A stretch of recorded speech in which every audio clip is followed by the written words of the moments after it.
I'm going to get into handing over to Dr. Jen Martin. So she's going to talk about, remember I said that science communication thing? Jen's going to talk about how science isn't finished until it's communicated.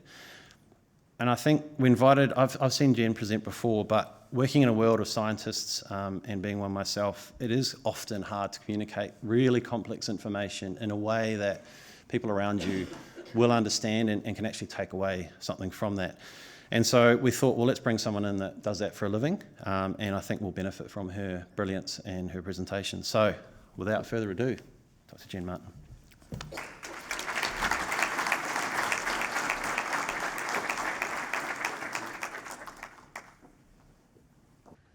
All right, so just a moment ago when Quentin said that this fabulous conference had organised to have some speakers who are going to be coming from just a little bit left field and not what you were expecting, I think that's me.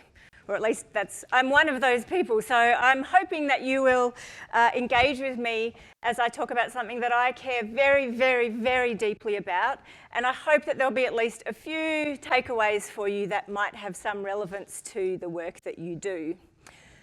So I'm a biologist. Let's just declare full transparency. I know nothing about buildings. I know nothing about engineering. I know nothing about simulations. Thank you so much for having me regardless. I didn't put that up so much because I love dinosaurs, although of course I do as a biologist. But I put this up because I want to start with a little story that I often tell because it's something that stays with me and I think about. The reason that's there is because I want to tell you a little bit more about this guy. Everyone know who that is? So that's Michael Crichton, who wrote Jurassic Park.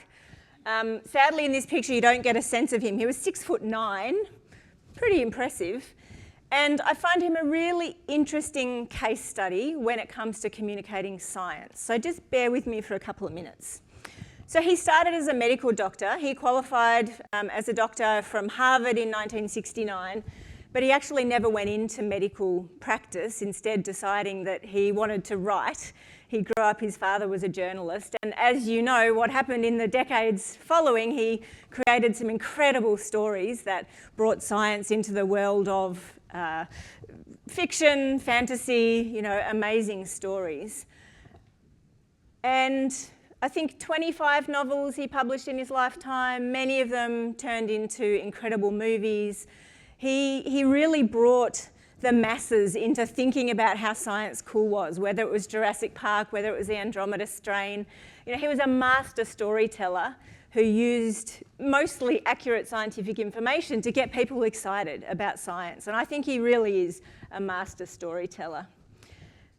But I want to go back to not that long after he'd qualified as a doctor, and this year is the 50th anniversary of a paper that Michael Crichton published in the New England Journal of Medicine, so very high-profile medical journal. And the paper that he wrote was called Medical Obfuscation. And if you read that, it says, most medical communications are difficult to read. To determine why, contributions to 3 issues of the New England Journal of Medicine were studied and the prose analysed.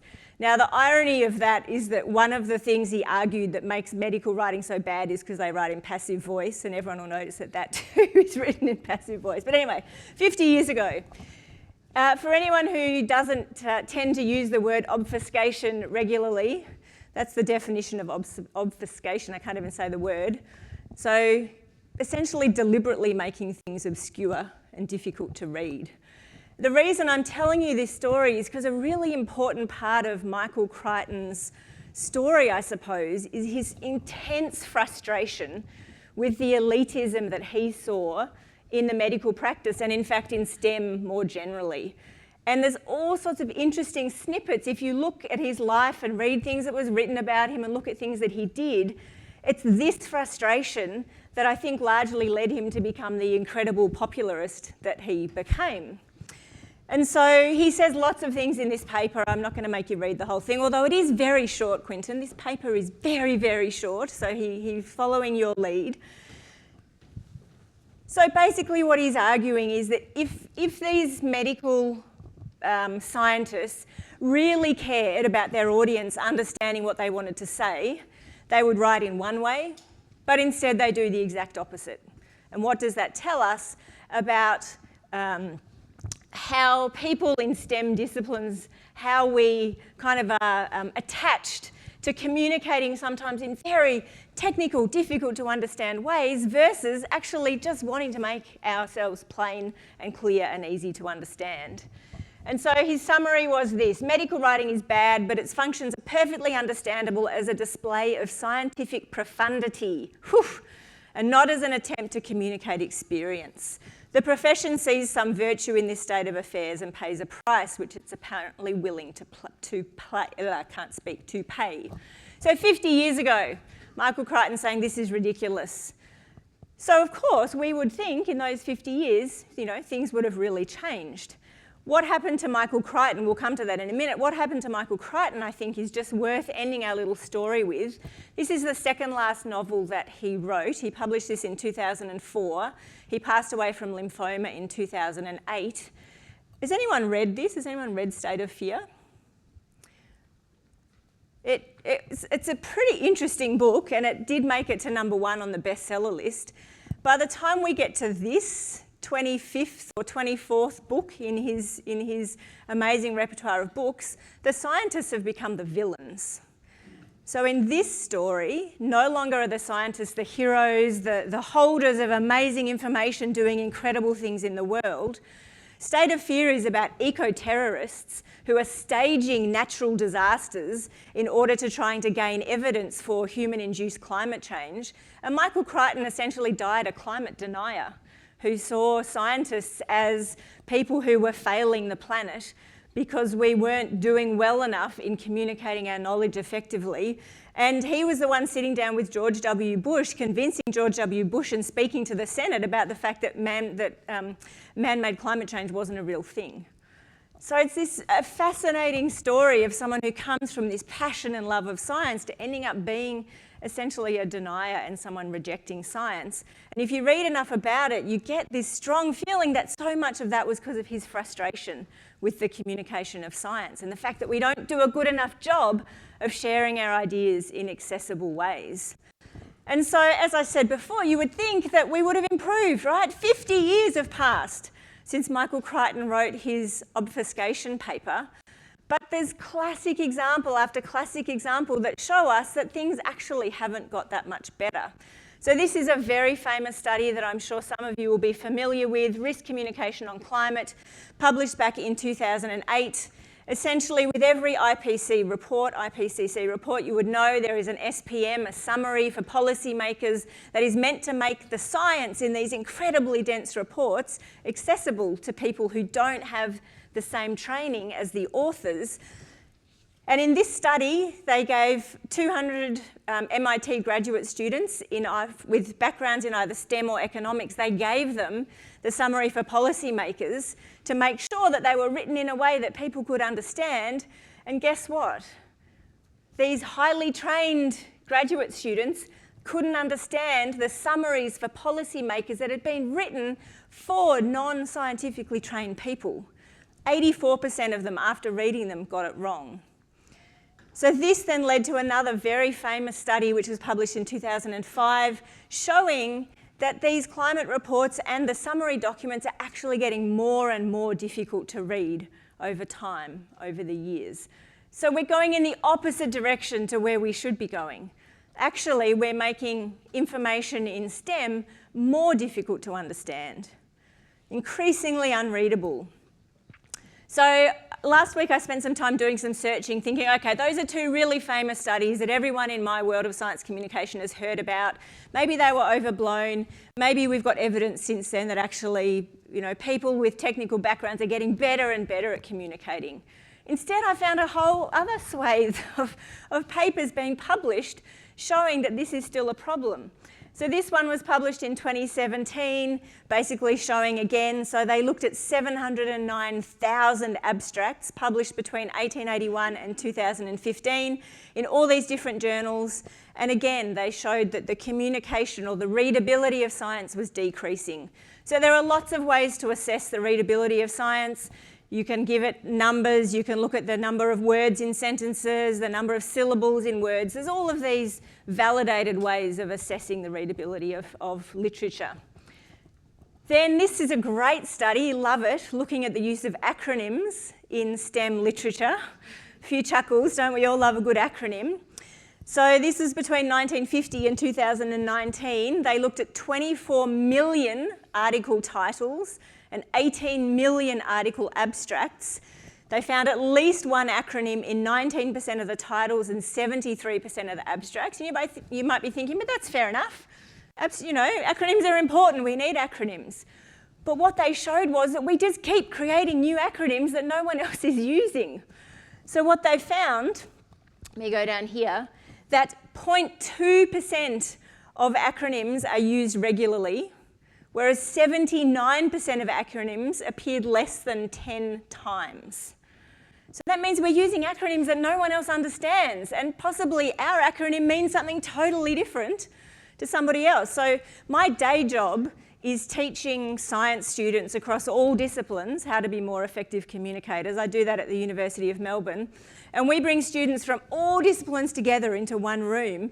And one of my favourite things to do with them is to get them to write down 3-letter acronyms that they use frequently in their research. We get them all together and then we read out those acronyms, and pretty much any 3-letter acronym you've come across, it has 3 or 4 or 5 different meanings in the room across people who work. Over here we have a theoretical physicist, there I've got a chemist, here I've got an epidemiologist. We are using these terms that as soon as we operate outside our little sphere of being within our own subdiscipline, we are losing people because these terms mean completely different things to other people. Now, this was a great study that I just loved finding. This is looking at a particular journal. Again, it's medical, so it's not your field, it's not my field, but I think it's still worth knowing about. So this is looking at scientific articles that have to have an accompanying lay summary. The idea being that the lay summary makes that article accessible to people who don't have that background and still want to know what the article's about. The irony was that they found that the average grade level, so you can look at a piece of writing and say this should be understood by somebody in grade 5 or grade 6 or year 8 or whatever it is. They actually found that the lay summaries were more difficult to understand than the abstracts of the articles in the first place. And that basically almost none of the lay summaries were written at a level that they should have been in order to be accessible to a more general audience. Last example I'll give you, and there are lots of these. I could spend my whole time telling you about these, but I think that's not the best way to spend our time. But the last one, this is looking at clinical epidemiology, and showed that where you have a lay summary of a particular epidemiological trial that is going on, almost none of them, in fact, I think none of them met the reading requirements of how easily or how accessible they were meant to be. So we have a problem, and feel free to sit there and reflect on, your situation, and perhaps you'll say, yeah, but Jen, they're mostly medical examples and we're not that bad. But I don't know, I reckon in my field, lots of us are definitely this bad. And so my message today is, where did this intense frustration and disappointment with science lead Michael Crichton? Well, it led him to a very interesting ending in his life, and him essentially sitting down with the then president of the US, having a conversation around the fact that climate change was not a human-induced problem. In my world, poor communication, or at least not enough attention to communication, leads to all sorts of problems in terms of difficulties in collaboration, research scientists not being able to work with one another in nearly so effective ways, not being able to get funding for research because we're not good enough at explaining what we do and why we do it and why it matters to different audiences, not serving the public well enough given that the public is funding research. In my world there are many, many, many problems that come from a lack of effective communication skills. Now, I don't know your world, but I'd love you to think a little bit about, are there situations in which more effective communication would lead to better outcomes? Because my suspicion would be that that would be the case. And it's not just these imaginary lay or interdisciplinary audiences that suffer when we don't communicate effectively, it's we who suffer. And so this Trilobites is a science column in the New York Times, and I thought this headline was pretty good. This was talking about an article that showed that even people in very closely related disciplines can't understand each other's papers. And if you can't understand each other's papers, it's really hard to work towards better outcomes. And I feel like most people in STEM, we do what we do because we want to make a difference in the world. We care about using our skills to do something positive in the world. And if we can't understand one another as effectively as we might, then we can't do that. And so, you know, this has been said for a very, very long time. I'm sure most of you would be familiar with Richard Feynman, American theoretical physicist, known to be an absolutely brilliant, captivating, engaging speaker. So he says, if the person in question is communicating ostensibly to a specialist audience, but they're using specialist terms, we need to ask ourselves why. And this is something that I've been asking myself for the last 15, 20 years as I transitioned from being a research scientist myself to now being someone who spends half my time teaching communication skills to people in STEM and half my time doing a whole lot of communicating of scientific ideas to different audiences. And my answer to this question of why is, well, I don't think it's our fault. I think it's because that's how we get trained. We get trained to communicate with one another, and we get trained to communicate essentially showing off our expertise and our knowledge. Most of the time, I imagine when you were studying, you were communicating with other people who were also training in the same discipline as you. And that's really important. So we spend a lot of time communicating with one another, which is essential. But I think maybe we lose the ability to recognise that there are other audiences that we could and potentially should be communicating with who haven't had our training. And as soon as we alienate them, as soon as we exclude them, that's a really big problem. So when I first got involved in science communication, I think I kind of saw myself as a cheerleader. You know, rah, rah, rah, I love science, I want everyone else to love science too. And to be fair, I'm still like that. And if I hadn't had any slides, Quinn, I would have been super happy to dance. No problem. Take them away, no problem. But these days, I'm much more focused on equity, on making sure that those of us who've had the privilege and the joy and hopefully the enjoyment to study at high levels, that we recognise that the knowledge that we have is almost certainly relevant to other people who haven't had the opportunity to have that training. And so thinking about how we can be as inclusive and make our information as accessible as possible, I think really matters. But it's this question of training. So when I first started putting my hand up in meetings at the university saying, excuse me, why don't we train our science students in communication skills? A, it's a really important part of them being able to have impact in the world with their work. And B, we also have really good data to show it's the only way they're going to get a job. This is the answer I got. Jen, you don't have to teach that stuff. They just pick it up by osmosis. Tell me the last skill you picked up by osmosis. You can probably improve in some skills by watching people who are really skilled, but I don't think that's how you learn skills. And over many years, I got so frustrated, I ended up saying really facetious, silly things like, oh, cool, so if I want to be a concert violinist, all I have to do is watch a concert violinist, and I'll just soak up their abilities. I mean, it's just silly, right? We develop skills by having great teachers, by practicing, by taking on feedback. Skill development is something you are all very familiar with. You are all highly skilled. But I don't think osmosis is the key. So for me, the whole issue with effective communication of technical ideas is most of us don't get any training in how to do that. And so that means it comes down to us to decide, I want to be the person who can interact with all different stakeholders. I want to be the person who can make sure that what I'm talking about is understood by everybody and isn't alienating anybody. And so that's something that I think about a lot, and I think about how all of us can become better at those skills. And so that's where this quote comes from. Sir Mark Walport was the former Chief Government Science Advisor in the UK. And personally, I think the whole quote, this was in the context of climate change, by the way. Personally, I think the whole quote needs to be something like, science isn't finished until it's been communicated to your target audience and they've understood it and they've taken whatever action they need to take on it.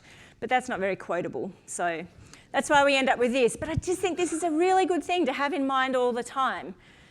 Your technical knowledge has not done what it can do in the world until it's been communicated to the different people who need to know about it. So I thought with the time I had left, I would just give you some tips and advice, not to suggest for a second that this room isn't full of highly skilled communicators, because I know you are, but maybe in the world that I operate in, there are some things that I ask my students to think about that could be of value to you, that could improve the impact that you're having and improve the collaborations that you're involved with, and just improve the writing and the conversations that you are no doubt having all the time.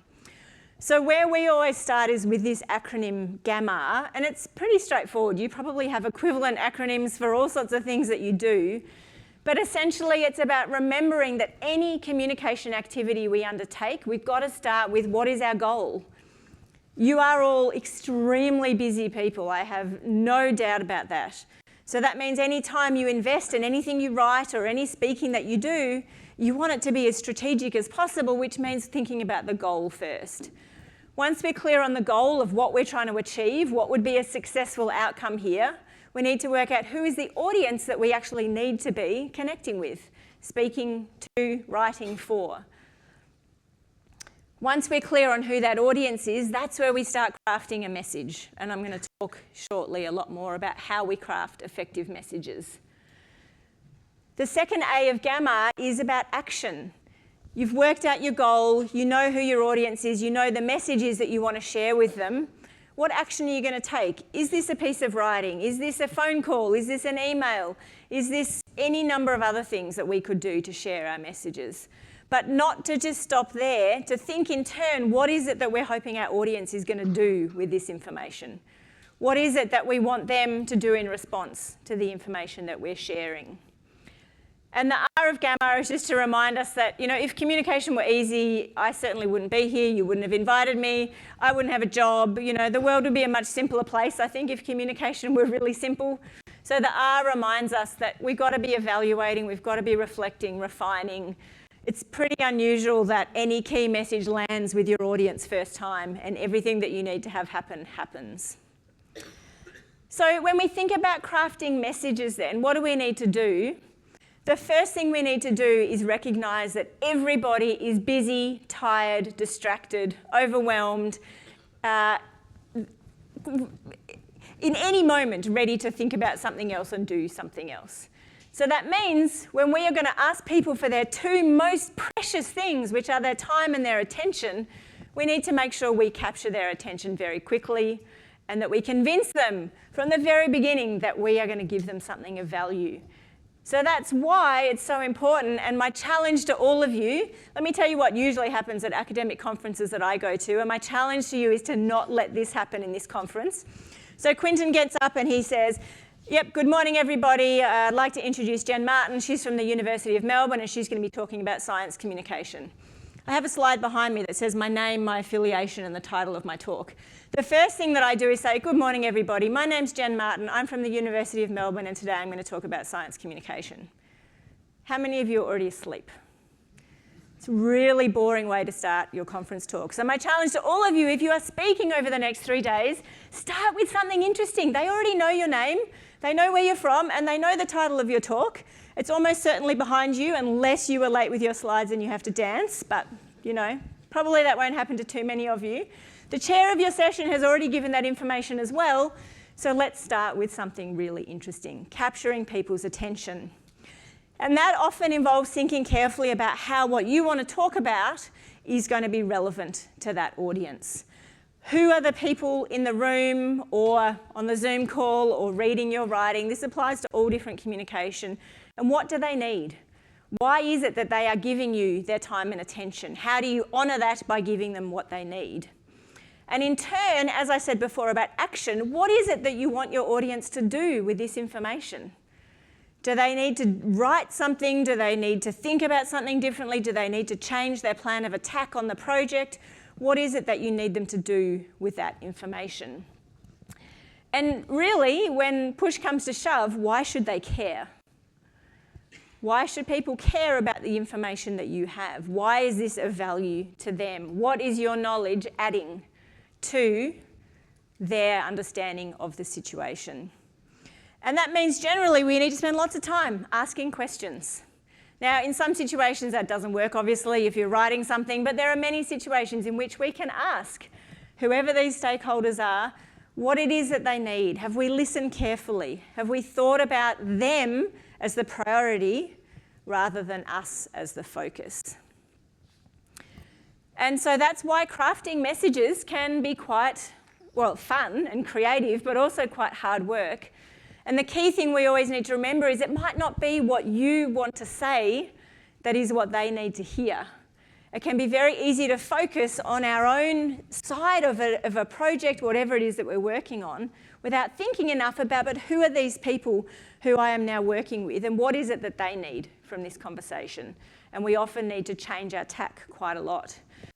Now, all of the examples I gave you earlier make the point that language really matters. Thinking carefully about our audience, their training, what words are going to be alien to them, or what words are going to be very familiar to them but mean something completely different. And acronyms are a classic example where we can lose people. Similar with context. Context can be a way that we include people or we exclude people. We can assume they already know a whole lot of stuff they don't know, or of course we can also end up being really condescending by telling people a whole lot of things they do already know. It's not easy, but we have to spend time thinking about these things.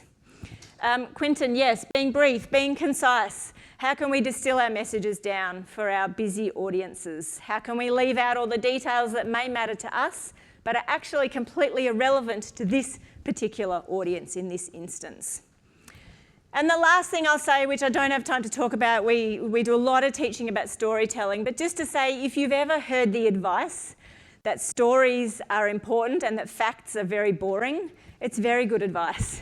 The neuroscience is really clear that human brains are not particularly engaged with series of facts, but we love stories. So whenever you can tell a story, and that doesn't have to be once upon a time, you know, there was a little boy called Michael Crichton. It doesn't have to be that sort of story, but narrative. And narrative really is all around problems, being clear on problems and solutions, which I'm pretty sure is integral to everything that you do. So I think most of it really comes down to thinking more about our audiences than thinking about ourselves. And that's it's a step change in how we approach communication, and it can make a massive, massive difference. So some particular advice for writing. The first thing I would say is all of us who have training in STEM need to recognise that we've been trained to write in ways that nobody else likes to read. We've been trained to write in quite dense, technical, formal styles that they have their place. I'm not saying we should never write in those styles. There might be outputs you need to produce where that is absolutely appropriate. The problem is when we fail to recognise that we need to write in a much more conversational, accessible way. We need to be able to make that shift. So I think about it as a difference between what I call wild readers and captive readers. We spend a lot of our time during our training writing for what I think of as captive readers, people who have to read our writing. Go right back to high school teachers, university lecturers, tutors, thesis examiners. We concentrate on the content much more than the writing style because we know people are going to read it. Now, in your work, potentially, there's also lots of writing for captive audiences, I don't know. But for a lot of people in STEM, when they start to think more about being inclusive in their practice, you start writing for wild audiences, and a wild audience does not have to read it. And they won't read it if they find it hard to understand. So we need to make our writing more accessible. Things like titles and subtitles that make it clear what we're writing about. Topic sentences that maybe you learn in high school and you think are too formulaic and you'd never use anymore. But it just allows people to skim read our writing. So being really clear, short sentences, short paragraphs, subheadings, white space on the page, there are lots of ways to make writing more accessible. And for me, language is not just about jargon. It's not just about thinking carefully about not using technical language. It's also recognising that for many of us, at some point, I think in our high school education, I've had a lot of conversations about this with people, we took on this message that the way we demonstrate our intelligence is to use long words. Well, I'm getting a lot of nods.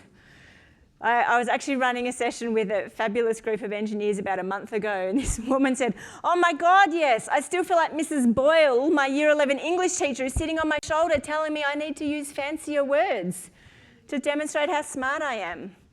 My argument, and I actually have a kid in Year 11, and we talk about this all the time, that's not how you demonstrate intelligence. The way we demonstrate intelligence is to explain things in clear, simple ways that our audience can understand. So next time you write something, just have a look. How many words are there because you think they should be there rather than they are the simplest, easiest way to say something? And my classic bugbear that any student who has ever studied with me knows is I cannot tolerate the word utilise. I just can't see the point in using the word utilise. Use is so much better. Short, simple, it means the same thing in pretty much every case. Happy to be argued with later if you'd like to argue. We were talking about passive voice before. Many of us were trained to write in third person passive voice as an objective way of writing about technical ideas. We don't need to do that. First person active voice. The sentences are shorter and they're much easier to understand, much simpler. And the best way to confirm that the way we are writing and making sure it is clear is to read it aloud and see how it sounds and see if you would actually be comfortable saying those words in that way. And that means that even though we've all got deadlines and we're always doing things at the last minute, we've got to allow enough time for some editing, because that is how we polish our writing into something that's actually easy to understand. All right, in the last couple of minutes, I thought I'd just briefly talk about speaking. No pressure, I know lots of you are giving talks today, but again, start with something interesting. Best way to convince an audience to put their laptops away, put their phones away, and actually look at you and listen to this wonderful information that you're sharing.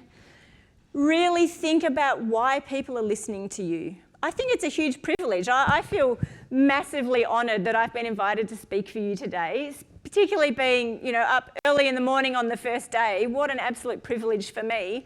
And I spent a lot of time thinking about how to honour your time and hopefully give you something useful, although I come from a very different professional world to you. So thinking about the audience, thinking about what to leave out. There's going to be a whole lot of facts that you care about and that are meaningful to you that are not relevant for this audience. And be really clear on what is the problem here that you're trying to solve, or what is the question that you're trying to answer, because that's how we tell stories. We focus on these problem-solution dynamics. Very briefly, one of the best ways to ruin an otherwise awesome talk is to have crap slides. So you need to know about something called the Colavita effect. The Colavita effect tells us that if you simultaneously give people something that they can see and something that they can hear, if they are a human adult, their brains will focus first on what they can see. What that means is that if I put up a slide like this all at once, in the time it takes you to read those words, you don't hear anything I say, because even though you think you're good at multitasking, I'm sorry, you are not. You cannot read and listen at the same time. That's why I put my points up one by one. Now, with something like this, it's pretty quick and easy to read. It's not that big a deal. But let's imagine now that you're putting up something quite complicated that's going to take people quite a lot of thinking to decipher and understand. In that time, they're not listening to anything that you say. So really simple, clear slides where what you say and what is up on the slide match perfectly, that is a really powerful way of improving any talk that we give. I'm not going to talk about nerves other than to say nerves are good. You've heard that before. Nerves mean you care. But if nerves undermine your ability to think straight and deliver the way that you would like to deliver, there's lots of advice out there. My team, we host a podcast. You can find it on any platform. It's called Let's Talk SciComm, SCICOMM. We've got lots of advice about how to manage nerves. But nerves are actually a thing that help to give you some enthusiasm and some passion and some energy. And it's a matter of just noticing them and saying, yeah, I'm nervous, that's okay. There are strategies that I can adopt. Whether you are a nervous speaker or not, but particularly if you are, the two worst things we can do as speakers is either read, because then we cannot look at our audience and serve them and focus on them and maybe change tack if we need to. And of course, memorising, again, it means we're not actually in the moment. Our brains are focused on just pulling out stuff that we've learned, and we're not connecting with our audience. So the very last thing to say is this fabulous quote from Tim Radford, an amazing journalist, and I think this is where so much goes wrong when it comes to communicating technical ideas. So the pushback I get constantly, and that I've got constantly for 20 years from people is, oh, I don't want to communicate my science to lay audiences because I'll have to dumb it down. This sense of outrage or offence that I won't get to really explore my technical area in the depth that I want to because the audience can't possibly understand it. I've never asked anyone to dumb down their science. I've just asked them to think carefully about how to leave out details that aren't relevant and how to engage an audience and think carefully about what the audience needs. So when we think about communicating our technical knowledge to different audiences, we're not talking about communicating to stupid people. We're just talking about communicating with people who haven't had the same training that we've had. So we can't overestimate how much they know about our disciplinary area, but we should never underestimate their intelligence. And I think if we stick with this, then all of us can do a better job at thinking about our audiences, thinking about what they need, thinking about how to make sure our technical knowledge has the biggest impact that it possibly can in the world. So I hope this little foray into a side topic has brought you at least a little bit of interest and something to think about as you go through the next few days. So thank you very much for having me.